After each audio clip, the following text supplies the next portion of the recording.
Ja, hallo und herzlich willkommen zu diesem Video von mir. Mein Name ist Dr. Easy und in diesem Video möchte ich den für 2023 angepassten Ablauf schildern, wie man ein Literature Review für ein Research Paper erstellt. Ja? Wenn dich das interessiert, dann bleib gerne dran, in Kürze geht's los. So, das war das Intro und jetzt geht's los. Also, bei einem Literature Review, das ja Bestandteil einer Forschungsarbeit, also eines Forschungsartikels ist, ist es ja so, dass das doch ein schwieriger Teil ist. Viele Studenten haben damit zu kämpfen, auch Jungforscher, weil es einfach ein hartes Pflaster ist. Warum? Naja, man muss, ein Literature Review, haben wir ja gesagt, erfüllt im Wesentlichen zwei Dinge. Das eine ist, dass ich ein Background-Wissen darlege, also das ganze Wissen, was dahinter liegt zu dem Thema, um das es in dem Paper geht. Und das zweite ist, dass ich die Lücke, die Forschungslücke herleite. Und das sind zwei wesentliche Dinge. Und da gibt es ja schon ein, zwei andere Videos von mir dazu, wie es bisher war. Aber nachdem jetzt auf dem Gebiet der künstlichen Intelligenz, also der AI-Tools, sozusagen doch viel vorangegangen ist und viel schneller als erwartet, schaut jetzt der Ablauf doch etwas modifizierter aus und vereinfacht das Ganze noch wesentlich. Ja, wo fange ich an? Bisher war es ja so, dass wir gesagt haben, wenn man ein Forschungspaper beginnt, dann brauche ich einmal, bevor ich schreiben anfangen kann, brauche ich zwei Dinge im Wesentlichen. Das erste ist die Forschungsfrage und das zweite ist die Gliederung. Und wenn ich die beiden Dinge habe, dann kann ich schreiben beginnen. Ja, die Forschungsfrage, die muss ich mir sowieso zunächst überlegen und das gilt nach wie vor. Also da ändert sich einmal nichts. Die Forschungsfrage sollte natürlich einmal dem eigenen Interesse entsprechen. Das ist ganz wichtig, weil sonst macht die Forschung keinen Spaß und ist auch nicht gründlich genug. Und also das eigene Interesse, dann natürlich soll es dem Interesse des Publikums, also der Leser entsprechen. Und ein weiterer Punkt ist natürlich auch die Relevanz. Und die Relevanz ist ganz wichtig, weil ich kann mich noch so sehr interessieren für etwas oder glauben, dass das die Gesellschaft interessiert. Wenn es nicht relevant ist, dann fehlt hier etwas Wesentliches. Ja, ja und zudem möchte ich jetzt Folgendes erklären.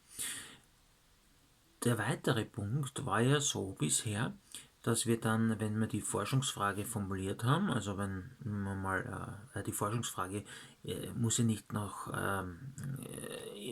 quasi auf dem letzten Stand sein. Also im Wesentlichen ist es habe ich im anderen Video auch erklärt, eine ja, ein vorläufiger Titel, der das Ganze, was ich jetzt erforschen möchte, einigermaßen umschreibt. Ja.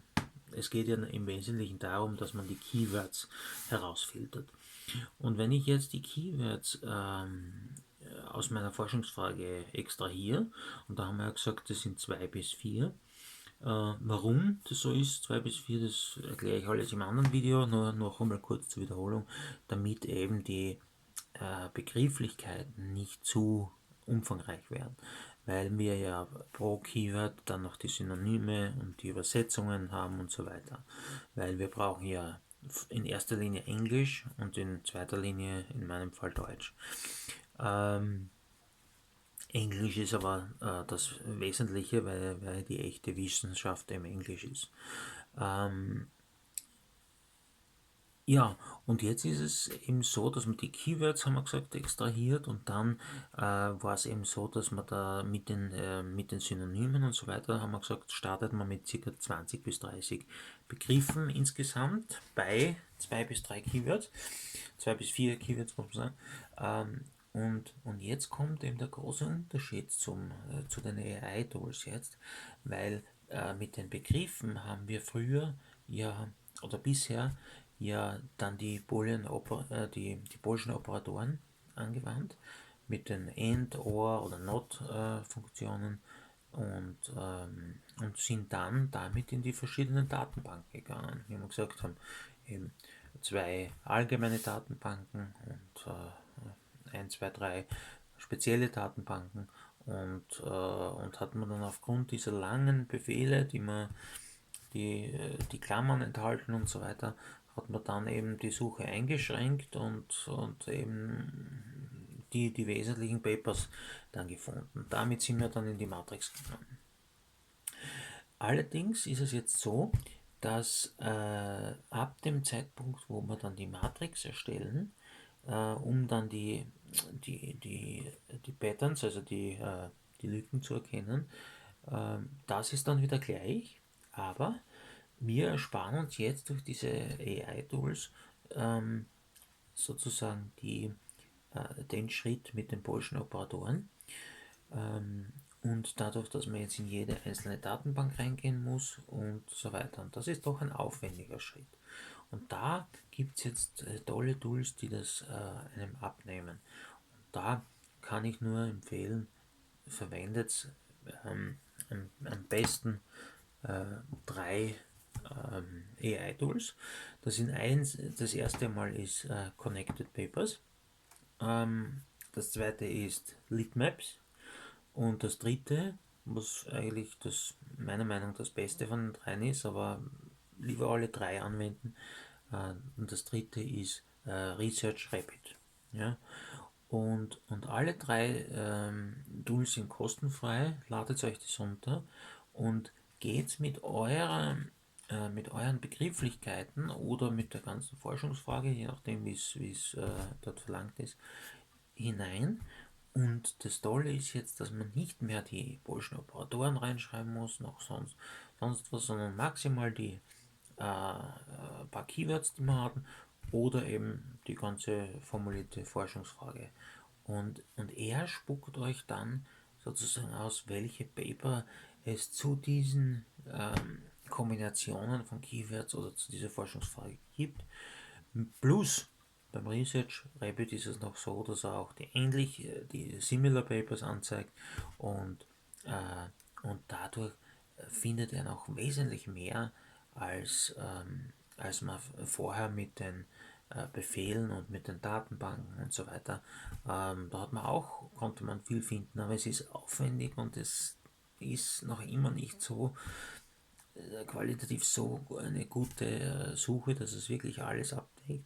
Und da ist der Vorteil beim AI-Tool, dass es automatisch diese ganzen Datenbanken, die damit zusammenhängen, durchsucht, wenn ich ihm nur die Begrifflichkeiten gebe. Und ich kann es dann eben auch einschränken nach den letzten 5 Jahren, 3 Jahren und einem Jahr. Und ja, das ist es im Wesentlichen. Und es geht eben darum, dass ich die relevanten Paper finde. Und wie viele das sein sollen, das habe ich in einem eigenen Video erklärt.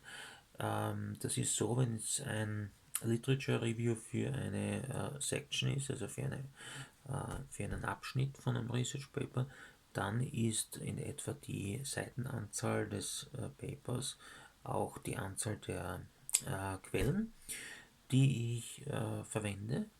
Und wenn es für eine Thesis, also Dissertation ist, dann ist es mindestens 60 oder mehr.